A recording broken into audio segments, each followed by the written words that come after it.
we study in this class. Though be advised, none of these creatures should be taken lightly. They are all in their own way dangerous, especially if one does not know how to handle them properly. Now, it seems many of you are out of practice. Let's take some time to review the basics of how to care for a beast, shall we? Miss Sweeting, would you please assist our new student with the lesson today? Yes, Professor Howen.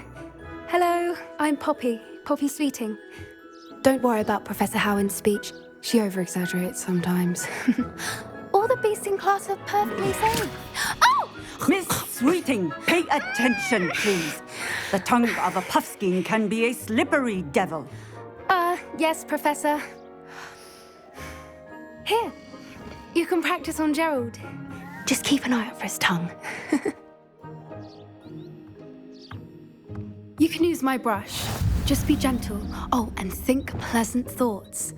I like to think it enriches his...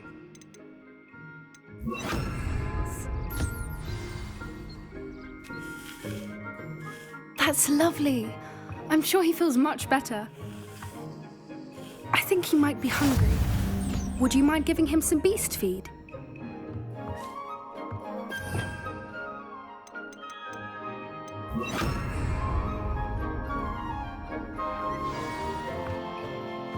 What do you suppose the pellets taste like to Gerald? Pudding, I like to think. I think we can safely say that Gerald likes you. That's good news. He seems very nice. He is. Kindness is one of his best qualities, right after ambition.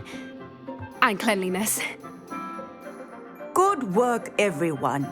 Now, let's make our way to the pens and select another beast. And please, do be careful as you feed and groom them. Miss Sweeting, why don't you show our new student to the Neasels in the farthest pen? This way. The Neasels are over here.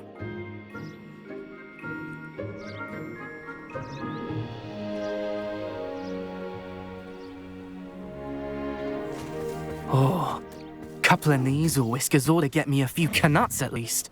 Enough to buy something from Honeydukes.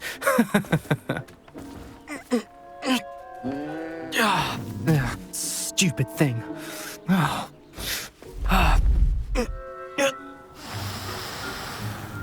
What in Merlin's name are you doing? Tuss, peculiar Poppy. Worried about a worthless little rodent. Her name is Persephone! Her name is Persephone! That's really not funny.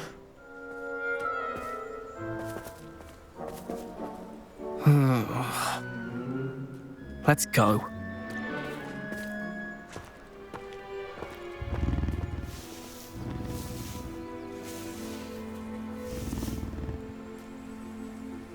Those two don't belong anywhere near this class. Poachers in training. Persephone was onto them instantly. Thank you for your help. Let's carry on. Feed and brush the Neasels just as you did with Gerald.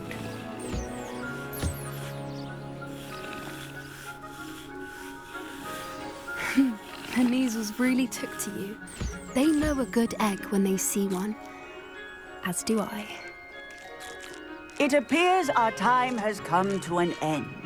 Please close the pens and see yourselves out. Now, where is our new student? Ah, there you are. I would like a moment, please. Hello, Professor. You wanted to speak with me? I did. How did you find your first beasts lesson? It was wonderful. I believe I'm really going to enjoy this class. Good. You seem to understand that when beasts are properly controlled, they can play a vital role in our lives.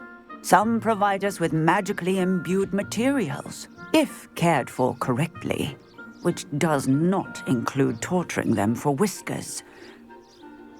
Well done, by the way. Probably best to let me handle it next time.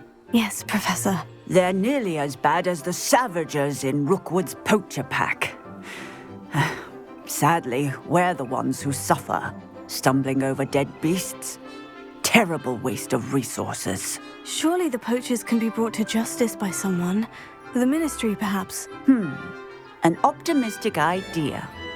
Now, why don't we focus on more immediate matters that we can control? Professor Weasley has asked that I prepare some assignments designed to help you catch up to the other fifth years. Be on the lookout for my owl. Meanwhile, I also encourage you to study as many beasts as you can on your own time. Hey, over here. Come on. Did you need something, Poppy? Thank you again for saying something to those brutes so that I didn't have to. You were an augury at noon in the desert. I certainly hope that's a good thing. It's something my gran and I say. It means that something or someone is a welcome surprise. At least, that's what we decided it meant. I couldn't stand there and watch them harm the poor thing. We're of a similar mind. Actually, in light of that, there's someone I'd like you to meet in the forest. You've intrigued me. Very well, lead the way. I'd hoped I would.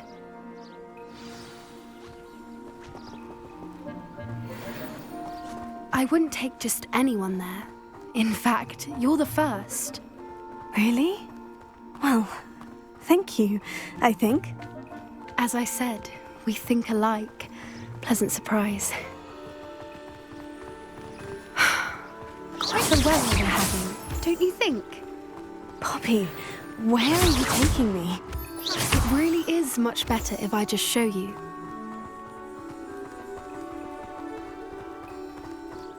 Don't worry, we're nearly there. It's just ahead.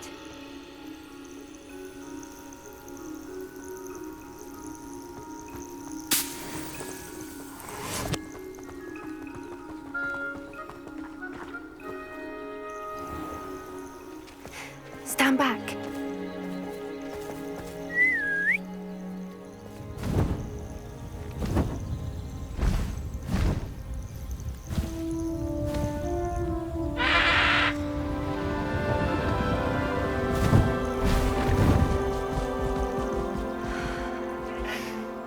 Please meet Highwing. Isn't she just magnificent? Go on, introduce yourself to her. But be careful. You must always show hippogriffs the proper courtesy before you approach them.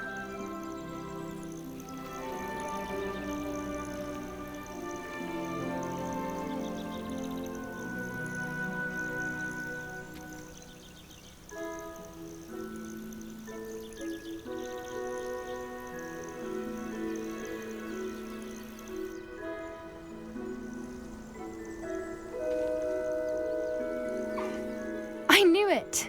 I don't think I've ever seen a hippogriff take to someone this quickly. You can feed and brush her if you'd like. I come and check on her every once in a while. Bring her pasties, tell her what's going on in the castle. You wouldn't know from looking at her, but she's a dreadful busybody.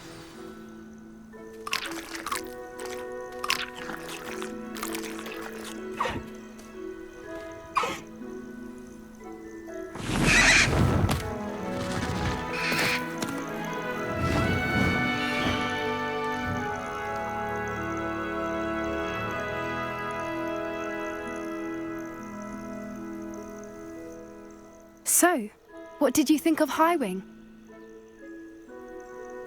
I thought she was brilliant. Can't believe you introduced me to her. I suspected you two might get along. Are you the reason students have been seeing hippogriffs flying above the Forbidden Forest? Perhaps. Did you know that once you earn a hippogriff's trust, they'll always be there for you? I've seen it firsthand with her. How exactly did you and Highwing cross paths? It's a longer story, but I rescued her from poachers a few years back. Got her to safety and, well, she was fine until recently. You may have noticed that poachers are something of a problem in the area, so I worry they could get her again. And I might not be there next time. Professor Howin mentioned the poachers as well. She seemed to imply that we couldn't rely on the ministry to help. I don't often agree with Professor Howin, but on that, I fear she's right. The poachers' influence is growing. I see them every day in the village, lingering, talking to people. They're up to something. I'm just not sure what. That does seem strange. Sounds as if they're planning something. Exactly. I think I'm going to look into it. Find out what's going on. What they're doing. I think that's a fine idea. Information is power. And the more I know, the better I can keep Highwing safe. You seem undeterred. Will you let me know what you find out? Oh, very well. I will. I should be going, but we'll speak again soon, I hope.